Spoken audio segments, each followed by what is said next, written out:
आणि खास करून मुंबई महानगरपालिकेच्या दृष्टीने आणि ठाकरे बंधूंचा मुंबई असं एक समीकरण असतं. त्यामुळे त्या दृष्टीने आता मग ही राजकीय युती समजायची का किंवा शिक्कामोर्तब झाला असं समजायचं का? पहिली एक गोष्ट लक्षात ठेवा, जर तरला काय अर्थ नसतो. युती होणार का, होईल का, झाली का, जोपर्यंत त्या दोन भावंडांमधले किंवा त्या ठाकरे परिवारातले दोन भाऊ म्हणा, दोन पक्षाचे अध्यक्ष म्हणा, दोन पक्ष म्हणा, जोपर्यंत त्यांचे ऑफिशियली युती जाहीर होत नाही तोपर्यंत त्याच्यावरती भाष्य करणं उचित नाही. परंतु मला असं दिसतंय की ज्या अर्थी एकमेकांच्या भेटीगाठी होत आहेत, चर्चा होत आहेत, संवाद होतोय, त्या अर्थी कदाचित ती वाटचाल पुढे तशी चालू झालेली असावी असं मला तरी चित्र दिसतंय. मन जुळलेली असावी आणि विश्वास एकमेकांवरती निश्चितपणे निर्माण झालेला असावा.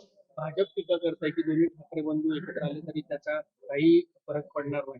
नाही, माझं काय म्हणणं नाही, त्यांनी टीका कोणी कोणावर करावी त्याविषयी माझं काय म्हणणं नाही. त्यांनी जरूर टीका करावी आणि टीका ही आपण नेहमीच आनंदाने स्वीकारत असतो, त्याला हसत खेळत आपण उत्तर देत असतो आणि त्यामुळे आता टीका त्यांनी करायलाच पाहिजे. आम्ही त्यांच्यावरती टीका करतो, सोबतही राहतो, ते असतंच.